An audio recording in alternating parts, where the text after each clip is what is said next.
তুমি একটা ভালো জায়গায় যাও, এই এলাকাটা ভালো না, এখানে সব জালিমদের বসবাস। তুমি ভালো মানুষদের এলাকায় চলে যাও, সেখানে যে তওবা করো। লোকটার অন্তরে ভয় এসেছে, তওবার নিয়ত করেছে। বাসায় যে কাপড় চোপড় ব্যাগের ভেতরে ভরে ঘর থেকে বের হওয়ার সাথে সাথে মালাকুল মাউত এসে রূহ কবজ করেছে। ফাজাআত মালাইকাতুর রাহমা ওয়া মালাইকাতুল আযাব। রহমতের ফেরেশতারা আসছে, আযাবের ফেরেশতারাও আসছে। রহমতের ফেরেশতারা বলে, যেহেতু রিয়েলাইজেশন আসছে, ভালো পথে যাওয়ার ইন্টেনশন আসছে, আমরা রূহ নিব। আযাবের ফেরেশতারা বলে, না, এখনো তো ভালো হইতে পারে নাই। 100টা খুনের বিষয়টা সহজ না। 100 জন মানুষকে হত্যা করেছে, তার রূহটা আমরা নিয়ে সিজ্জিনে ঢুকাবো। রহমতের ফেরেশতারা বলে, না, তার রূহটা আমরা নিয়ে ইল্লিনের ভেতরে ঢুকাবো। দুই দল ফেরেশতার মারামারি, দুই দল ফেরেশতা ঝগড়া লেগে গেছে। এরা বলে আমরা, এরা বলে আমরা। ভেজাল আছে না নাই? আল্লাহ বলে, ধাক্কা ধাক্কি আর ঝগড়ার দরকার নাই, ফিতা দিয়ে মাপো। ভালো এলাকাটা যে এলাকায় যাচ্ছিল, ওই এলাকাটা যদি কাছে হয়, রহমতের ফেরেশতারা নিয়ে যাবা। খারাপ এলাকা যদি কাছে হয়, আযাবের ফেরেশতারা নিয়ে যাবা। খারাপ এলাকাটা কি কাছে নাকি অনেক কাছে? একেবারে কাছে, ঘর থেকে মাত্র বের হয়েছিল, ঠিক কিনা? আর ভালো এলাকা তো অনেক দূর। আল্লাহ জমিনকে আদেশ করলেন, ভালো এলাকাটা তুই সংকুচিত হয়ে কাছে চলে আয়, খারাপ এলাকাটা তুই দূর থেকে দূরান্তরে চলে যা। মেপে দেখা গেল যে খারাপ এলাকা অনেক দূরে, ভালো এলাকা একেবারে কাছে। রহমতের ফেরেশতারা তার রূহ নিয়ে জান্নাতে ঢুকিয়ে দিল। চিল্লায় পড়েন আল্লাহু আকবার। এজন্য তওবা যদি তওবার মতো করতে পারেন, চাওয়ার মতো যদি আল্লাহর কাছে চাওয়া যায়, সব গুনাহ মাফ করে দিবে কে? বিশ্বনবী বলেন, আমার আগের কোনো গুনাহ নাই, পরের কোনো গুনাহ নাই। লিয়াগফিরা লাকাল্লাহু মা তাকদ্দামা মিন যামবিকা ওয়া মা তাআখার। আল্লাহ বললেন, নবী, আপনার কোনো গুনাহ নাই, আপনি মাসুম, নিষ্পাপ, নিষ্কলুষ, আপনার কোনো পাপ নাই, গুনাহ নাই, অন্যায় নাই। তারপরে বিশ্বনবী বলেন, ওয়াল্লাহি লা আস্তাগফিরুল্লাহ ওয়া আতুবু ফিল ইয়াউমি আকসার মিন 70 মাররা। প্রতিদিন আমি বিশ্বনবী 70 বারেরও বেশি আল্লাহর কাছে তওবা করি। কয়বারের বেশি? 70 বারের বেশি। কোনো গুনাহ আছে? কোনো পাপ আছে? কোনো অন্যায় জীবনে করেছেন? উনি যদি প্রতিদিন করে 70 বার, আমাদের করা দরকার কয়বার? হ্যাঁ, 70,000 বার। আহা, আমরা করি কয়বার? কয়বার করি? বছরে করি না 70 বার, ঠিক কিনা? আওয়াজ করে সবাই তওবা পড়েন, পড়েন আস্তাগফিরুল্লাহ, আবার পড়েন আস্তাগফিরুল্লাহ, আবার পড়েন আস্তাগফিরুল্লাহ। আপনার তওবা, আপনার ইস্তেগফার আপনি নিজেই পড়বেন। অনেকে বলে, ইমাম সাহেব রে না আনলে তওবা পড়া যাবে না। আছে না নাই? হুজুর এসে তওবা পড়াইতে হয় না, আপনার তওবা আপনি করবেন। আপনি অনুতপ্ত হবে। আপনি ডাকতে দেরি, আল্লাহ ডাকে সাড়া দিতে দেরি হয় নাই। ওয়া ইযা সাআলাকা ইবাদি আন্নী ফাইন্নী করিব। যখন জিজ্ঞেস করে আমি কোথায়, নবী আপনি বলে দেন আমি কাছে। আল্লাহ কাছে না দূরে? আল্লাহর কাছে কোনো ভায়া হয়ে যাওয়া লাগে? কোনো কেরানি হয়ে যাওয়া লাগে না? কোনো মাধ্যম হয়ে যাওয়া লাগে আল্লাহর কাছে? আল্লাহ বলে ডাকলেই আল্লাহ ডাকে সাড়া দেয়। চিল্লায় বলেন ঠিক কিনা? আল্লাহ বললেন, যদি আমার কাছে আসতে চাও 1 বিঘত, আমি আসি 2 বিঘত। যদি আমার কাছে আসতে চাও 1 হাত, আমি আল্লাহ আসি 2 হাত। যদি আমার কাছে হেঁটে হেঁটে তুমি বান্দা আসতে চাও, আমি আল্লাহ তোমার দিকে দৌড়ে দৌড়ে যেতে চাই। তুবু ইলাল্লাহি তাওবাতান নাসুহা। তওবার মতো তওবা করো। তওবার মতো তওবা করলে সব গুনাহ মাফ করে দিতে পারে কে? আল্লাহ। তাহলে মুমিন বান্দার প্রথম গুণ হচ্ছে আত-তাইবুনা। প্রথম গুণটা কি? আত-তাইবুনা। সবাই পড়েন, আবার পড়েন আত-তাইবুনা। তওবার 5টা শর্ত আছে। কয়টা? আরো জোরে বলেন, কয়টা? 1 নাম্বার হচ্ছে অ্যাকনলেজমেন্ট, স্বীকার যাইতে হবে যে আল্লাহ আমি সবচেয়ে বড় গুনাহগার। কি গুনাহ করছেন আপনি জানেন না? এগুলো স্বীকার করেন, একটার পর একটা লিস্ট করে আল্লাহরে শোনান, যদিও আল্লাহ সব জানে, ঠিক কিনা? আপনি বলেন, আল্লাহ আমি এই পাপ করেছি, আল্লাহ আকাশের নিচে জমিনের উপরে আমার চাইতে বড় গুনাহগার আর কেউ নাই। এমন কোন পাপ নাই যেটা আমি করি নাই। আল্লাহ আমি ছাড়া তোমার গোলামের অভাব নাই, কিন্তু তুমি ছাড়া আর একটা রবও আমার নাই, ঠিক কিনা? এভাবে আল্লাহরে বলেন। অ্যাকনলেজমেন্ট, স্বীকারোক্তি, আল ইকরার, স্বীকার জান যে আপনি গুনাহগার। আপনার চাইতে বড় গুনাহগার এই তল্লাটে দ্বিতীয়টা নাই। 2 নাম্বার হলো রিপেন্টেন্স, অনুতপ্ত হন, চোখের পানি ছাড়েন, মাফ করে দিবে কে? সাইয়েদনা আদম আলাইহিস সালাম ভুল করলেন, ক্ষমা চাওয়ার সময় এই 2টা কাজ তিনি আগে করলেন। প্রথমে তিনি স্বীকার গেলেন তিনি ভুল করেছেন, তারপরে তিনি অনুতপ্ত হলেন। আমরাও যদি ভুল করি কেমন করে আল্লাহর কাছে ক্ষমা চাইতে হয় সেই দোয়াটা আমাদের জন্য রেখে গেলেন। পড়েন, রব্বানা যালামনা আনফুসানা ওয়া ইল্লাম তাগফির লানা ওয়া তারহামনা লানাকুনান্না মিনাল খাসিরিন। ও আমাদের রব, জুলুম করেছি নফসের উপর, তুমি যদি মাফ না করে দাও আমরা ক্ষতিগ্রস্তদের অন্তর্ভুক্ত হয়ে যাব, আমরা খাসিরিনদের ভেতরে শামিল হয়ে যাব। ঠিক কি না? তাহলে প্রথমে গেল অ্যাকনলেজমেন্ট, স্বীকারোক্তি, স্বীকার করবেন। ওযু করে জায়নামাজটা বিছিয়ে দিয়ে স্বীকার করেন যে আল্লাহ আমার চেয়ে বড় পাপী কেউ নাই। চোখের পানি ছেড়ে অনুতপ্ত হন। 3 নম্বরে স্টপ। 3 নম্বরে কি? সবাই বলেন স্টপ মানে কি? থামেন, আন না, অনেক আগ বাড়ছে, এবার একটু থামেন। যেই পাপটা করেছিলেন ওটা থামায় দেন। নাকি ঘুষ খাইতেছেন, সকালে ঘুষ খাইয়া বিকালে মাফ চাবেন, বিকালে ঘুষ খাই আবার রাতে মাফ চেয়ে নিন। এটা আল্লাহর সাথে গেম খেলা হয়ে যায়। ঠিক কিনা? আল্লাহর সাথে গেম খেলা যাবে? আল্লাহর সাথে কৌশল করা যায়? সব কৌশলীর বড় কৌশলী কে? কেউ যেটা পারে না, পারে কে? স্টপ, থামেন। To stop what you have committed from sins, যে পাপ আপনি করেছেন এটা থামায় দেন, আর ওটা করা যাবে না। 4 নাম্বার শর্ত হলো টু হেট, ঘৃণা করতে হবে। যে পাপটা করে ফেলছিলেন এটা মনে প্রাণে ঘৃণা করতে হবে, মন থেকে এটার ব্যাপারে একটা ঘৃণা জন্মাতে হবে। 5 নাম্বারে to commit, to determine you never repeat this sin again. আল্লাহর এই ওয়াদা দিবেন, এই কমিটমেন্ট দিবেন যে আল্লাহ পারতপক্ষে আমার জীবনে এই পাপ, এই অন্যায় আমি জীবনে করব না। চিল্লায় বলেন ঠিক কিনা? এই 5টা শর্ত সামনে রেখে 5টা শর্তকে আমল করে কেউ যদি তওবার মতো তওবা করে তার জীবনের সব গুনাহ মাফ করে দিবে কে? এজন্য আল্লাহর হাবিব বলতেন, আত্তাইবু মিনাজ যামবি কামান লা যামবা লাহু। তওবার মতো কেউ যদি তওবা করে তার অবস্থা কেমন হয় জানো নাকি? মায়ের পেট থেকে বাচ্চা বের হলে নবজাতকের যেমনি গুনাহ থাকে না, তওবা কবুল হলে ওই ব্যক্তিটাও নবজাতকের মতো হয়ে যায়, তার আমল নামায় কোনো গুনাহ থাকে না। আত্তাইবু মিনাজ যামবি কামান লা যামবা লাহু। কেউ যদি তওবার মতো তওবা করে তখন তার অবস্থা এমন হয়ে যায় যে তার আমল নামায় আর কোনো গুনাহই থাকে না। চিল্লায় বলেন ঠিক কি না? তাহলে মুমিন বান্দার প্রথম গুণ হচ্ছে আত্তাইবুনা।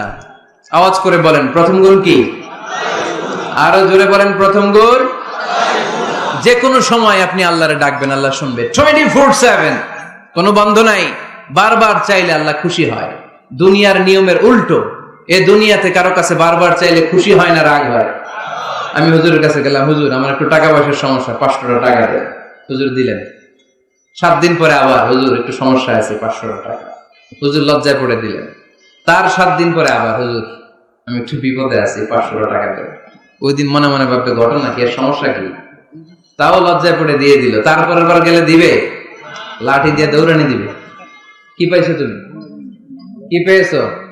7 দিন পর পর 500 টাকার আবদার। তার মানে এই পৃথিবীতে কোন বিষয় নিয়ে কারো কাছে বারবার যাওয়া যায় না, বারবার চাওয়া যায় না। চাওয়া যায়? ডিসি সাহেবের কাছে গেছেন একটা ইস্যু নিয়ে, উনি দিলেন। 2 দিন পরে আবার গেলেন, দিলেন। তারপরে আবার গেলেন, দিল। তারপরে দিবে? আর বারবার কারো কাছে এইভাবে যাওয়া যায়? একটা লজ্জার বিষয় আছে না নাই? আল্লাহর হাবিব সাল্লাল্লাহু আলাইহি ওয়াসাল্লাম খুব লাজুক ছিলেন। 50 ওয়াক্ত সালাত মেরাজের রাতে গিফট পেলেন রবের কাছ থেকে। কয় ওয়াক্ত? সবাই বলেন কয় ওয়াক্ত? উপর থেকে নেমে আসার সময় সাইয়েদনা মুসা আলাইহিস সালামের সাথে দেখা।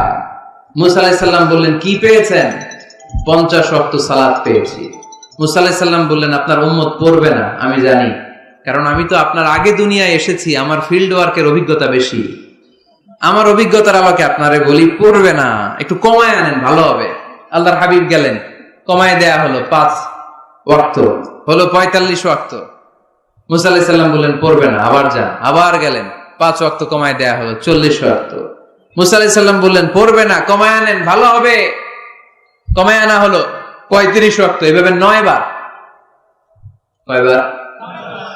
5 নং 45 ওয়াক্ত কমিয়ে 5 ওয়াক্ত দেয়া হলো। আল্লাহর হাবিব এবার খুব খুশি, কমায় আনছি অনেক।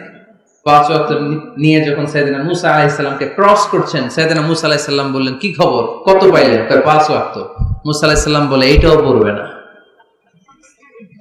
পড়ি 5 ওয়াক্ত আমরা পড়ি। মুসা আলাইহিস সালাম বললেন, পড়বে না, আবার যান, গেলে ভালো হবে আপনার উম্মতের জন্য। আল্লাহর হাবিব বললেন, কত যাওয়া যায়, আর কত? আস্তাহি মির রাব্বি, আমার যেতে শরম লাগে। আবার যেতে আমার কি লাগে? সহিহ বুখারীর বর্ণনা, আস্তাহি মির রাব্বি, আমার যেতে লজ্জা লাগে। তার মানে বারবার চাইতে মানুষের লজ্জা লাগে, কারো কাছে বারবার যাওয়া যায় না, ঠিক কি না? কিন্তু আল্লাহর হাবিব বললেন, ইন্নাহু মান লাম ইয়াসআলিল্লাহ ইয়াগদাব আলাইহি, যে ব্যক্তিটা আল্লাহর কাছে বারবার চায় না, তারে আল্লাহ পছন্দ করে না। বরং বারবার যে আল্লাহর কাছে যায়, বারবার যে চায়, বারবার যে কাঁদে, বারবার যে ক্ষমা চায়, তারে আল্লাহ পছন্দ করে। সুবহানাল্লাহ পড়ো।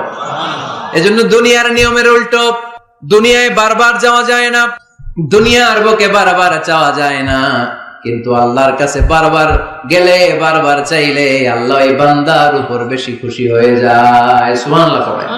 24/7, সব সময়, সপ্তাহের 7 দিন, দিনের 24 ঘন্টা, মাসের 30 দিন আপনারা ক্ষমা করার জন্য আল্লাহ বসে আছে, কিন্তু ক্ষমাটা চাওয়ার সময়টা আমাদের নাই। শেষ সাথে প্রথম আকাশে আল্লাহ মনোনিবেশ করে ডাকতে থাকেন, আলামিন মুস্তাগফিরিন আগফিরা, কার ক্ষমা লাগবে ক্ষমা চাও, ক্ষমা করে দেব। আলামিন মুস্তারজিকিন আরজুকালা, কার রিজিকের দরকার রিজিক দিয়ে দেব। আলামিন মুস্তাকসিন আকসুলা, কার নতুন ড্রেস দরকার, I will give you the new dress, তোমার নতুন জামা দিয়ে দেব। কার চাকরি দরকার, চাকরি চাও, চাকরি দিয়ে দেব। কার বিয়ে হচ্ছে না, আমার কাছে চাও, সুন্দরী বউয়ের ব্যবস্থা করে দেব। ওই যে কয় সুবহানাল্লাহ, এটা কমন পড়ছে সবার না? চাইতে হবে, সবটাই চাইতে হবে। দেহার মালিক কে? মনে রাখবেন, নেককার স্ত্রী আর নেককার সন্তান আল্লাহর কাছে চাইতে হয়। সাইয়েদনা ইব্রাহিম আলাইহিস সালাম নেককার সন্তানের জন্য দোয়া করেছেন, জাকারিয়া আলাইহিস সালাম নেককার সন্তান পাওয়ার জন্য দোয়া করেছেন। ইয়াংদের দোয়াগুলোর মধ্যে বিশেষ দোয়া তো হবে এইটাই, ঠিক কি না? যে আল্লাহ তুমি আমাকে নেককার, রূপবতী, গুণবতী একটা স্ত্রী দাও। স্ত্রী যদি ভালো হয় ঘরটা জান্নাত, স্ত্রী যদি খারাপ হয় ঘরের ভিতরে দ্বিতীয় বিশ্বযুদ্ধ, ঠিক কি না? A timely marriage is very important for the young society of Bangladesh. সময় মতো বিয়ে, এটা সব জায়গায় আমি বলি। ছেলের বাবা যারা আছেন, মেয়ের বাবা যারা আছেন, ওদের দুঃখগুলো একটু বুঝেন। ওরা অনেক দুঃখে আছে, কষ্টে আছে, বুক ফাটে তো মুখ ফুটে না, ঠিক কিনা? বিয়ের চেয়ে ভালো কাজ হয় না, বিয়ের চেয়ে ভালো কাজ হতে পারে না। এই যে উঠতি বয়সের ছেলে মেয়েরা বর্তমানে ফাস্টেস্ট ওয়ার্ল্ডে যেভাবে ট্রেন্ড চেঞ্জ হচ্ছে, তারা তাদের যৌবনকে নষ্ট করে ফেলছে। তারা এই যে পরকিয়া, এই যে গার্লফ্রেন্ড বয়ফ্রেন্ডের যে কালচার, এগুলো আগে ছিল না, এগুলো দেশের মধ্যে এখন ঢুকছে। ওই যে চিল্লায় উঠতেছে অনেকে, দেখছেন? 100% কমন পড়ে গেছে এদের। তো এই যৌবনের তাড়নায়, এই যে যুবক বয়সে তারা যে পাপগুলো করে, অবৈধ মেলামেশার কারণে, হারাম রিলেশনশিপের কারণে একটা পার্সেন্টেজ গুনাহ বাবা মার কাঁধেও আছে না নাই? এজন্য খবরদার, ওদেরকে যদি সময় মতো বিয়ে না দেন, ওরা যে পাপগুলো করবে এটা শুধু ওদের পাপ নয়, আপনার কাঁধেও এই পাপ বর্তায়, তাই না? এজন্য আগে আগে বিয়ে দেন, অন টাইম, টাইমলি ম্যারেজ। মসজিদে মসজিদে বিয়ে করাবেন। ছেলের বাবা মেয়ের বাবা চলে আসবে, ইজাব হবে, কবুল হবে, খেজুর নিয়ে যাবেন, 1 কেজি, বিয়ে শেষ। সহজ হয়ে গেছে না? 1 কেজি 2 কেজি খেজুর খাওয়াই দিবেন। দিস ইজ দ্য ওয়ালিমা। আল্লাহর হাবিবের যখন বেশি টাকা ছিল তিনি বেশি খাওয়াতেন। এক বিয়েতে তিনি 400 জন সাহাবীকে খাসির গোশত, উটের গোশত আর রুটি খাইয়েছেন। ওয়ালিমা, বিয়ের খাবার। সুবহানাল্লাহ পড়বেন না? আরেক বিয়েতে টাকা পয়সা নাই, এটা হচ্ছে সাফিয়া বিনতি হুয়াই ইবনে আখতাব, ইহুদি রাজকন্যাকে বিয়ে করেছিলেন খায়বার যুদ্ধের পরে। তো ফিরে আসবেন, আল্লাহর হাবিব বললেন এখানেই বিয়ে করব, মরুভূমিতে আমাদের বাসর হবে। বাসর ঘর সাজানো হলো, আল্লাহর হাবিব বাসর করলেন। সকালবেলা তিনি বেরোলেন, সাহাবারা ধরলেন, ইয়া রাসূলুল্লাহ, আগে না ওই যে রুটি খাওয়াইছিলেন, আগের বিয়েতে গোশত খাওয়াইছিলেন, এবার কি খাওয়াবেন? আল্লাহর হাবিব বললেন, এইবার তো আমার কাছে টাকা পয়সা নেই, তোমাদের কাছে কি আছে বলো? দাওয়াত খাইতে যায় পড়ছে বিপদে সাহাবারা। তো সাহাবারা বললেন আমাদের কাছে কিছু নাই, কারো বাড়িতে কিছু ঘি, কারো বাড়িতে কিছু আটা, কারো বাড়িতে কিছু পনির। আল্লাহর হাবিব বললেন সব নিয়ে আসো, একটা বোলের মধ্যে রাখো। দেখে এটারে ম্যাশড করা হলো, ছাতু বানানো হলো। কি এবার আল্লাহর হাবিব বললেন সবাই হাত পাতো, সবাই হাত পাতলো। আল্লাহ রাসূল সাল্লাল্লাহু আলাইহি ওয়াসাল্লাম হাতের মধ্যে একটু ছাতু ধরাই দিলেন, বললেন এটাই বিয়ের ওলিমা। সুবহানাল্লাহ বলবেন না? তার মানে যখন সামর্থ্য বেশি তখন ওলিমাতে খাওয়াবেনও বেশি, সামর্থ্য নাই ছাতু খাওয়াই দিবেন অথবা খেজুর খাইয়ে দিবেন। খেজুরের চেয়ে ভালো মিষ্টান্ন আর হতে পারে না। খেয়াল রাখবেন ফলের মধ্যে আছে সুক্রোজ। ফলের যে মিষ্টিটা এটা কিন্তু বেশি ক্ষতি করে না, এটা খুব ভালো, ভেরি হেলদি। ফলের যে মিষ্টি এটারে বলে সুক্রোজ। মধুতে যে মিষ্টি এটাকে বলে ফ্রুকটুস, আর চিনিতে যে মিষ্টি এটারে বলে গ্লুকোজ। এই গ্লুকোজ বাদ দিতে হবে, বাদ দিয়ে সুক্রোজ আর ফ্রুকটুস খাইতে হবে, তাহলে সুস্থ রাখবে কে? দেখেন আল্লাহর হাবিব সাল্লাল্লাহু আলাইহি ওয়াসাল্লাম কত খেজুর খেতেন, তিনি মধু খেতেন, ফ্রেশ মধু, ফ্রেশ হানি আল্লাহর হাবিব সাল্লাল্লাহু আলাইহি ওয়াসাল্লাম খুব বেশি পছন্দ করতেন। এজন্য বিয়ের চেয়ে ভালো কাজ হতে পারে না। এদেশে ছেলে বিয়ে করতে চাইলে সবাই বলে নিজের পায়ে দাঁড়াও, আছে না এই কথাটা? কি বলে? নিজের পায়ে দাঁড়া।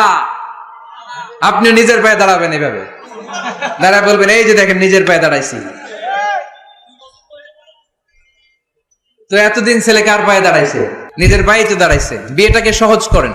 এখানে জনপ্রতিনিধি কেউ থাকলে আপনারা একটু দায়িত্ব নেন, ওদের দুঃখ কষ্ট একটু লাঘব করে দেন, ওদেরকে একটু মিলায় দেন। এই বিয়েটা হচ্ছে ভালোবাসার বন্ধন, এটা জান্নাতি ভালোবাসায় ভরপুর একটা সম্পর্ক। কারণ সাইয়েদনা আদম আলাইহিস সালাম আর হাওয়া আলাইহাস সালাম দুইজনের বিয়ে হয়েছিল জান্নাতে। সুবহানাল্লাহ পড়েন। এজন্য আমরা বিয়ে করব। কি করব? বিয়ে করব। যারা করছেন তারা বেশি জোরে করেন না যে করব। মহিলা প্যান্ডেল আছে ওই পাশে, ভেজাল আছে না নাই? অন্য দেশে এই কালচারটা গড়ে উঠলো, আমাদের দেশে ওঠে নাই, ঠিক কিনা? এদেশের মা বোনেরা ভালোবাসার ভাগ বসাইতে দেয় না কাউকে, একাই পুরো ভালোবাসা উনি রাখবে। তো যাই হোক, যারা করে ফেলছেন তো করে ফেলছেন, যারা করো নাই তারা বিয়ে করার ট্রাই করো।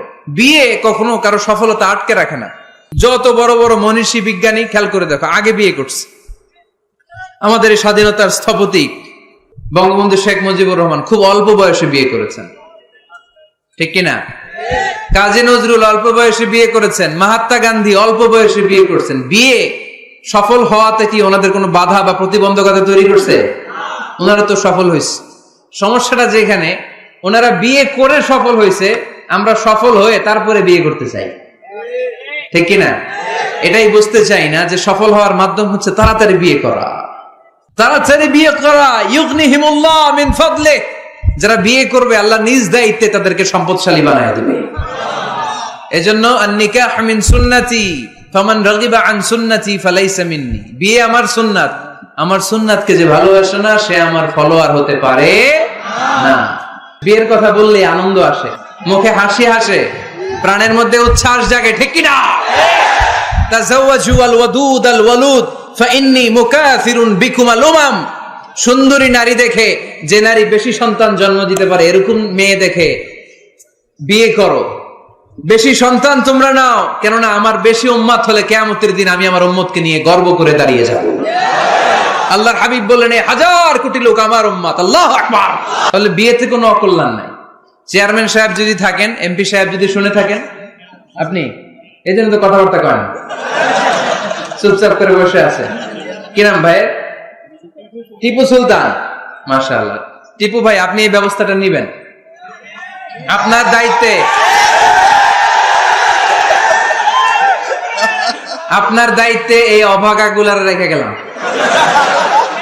ব্যবস্থা করে দিয়েন, সহজ করে দিবেন, সহজ করে দিয়েন।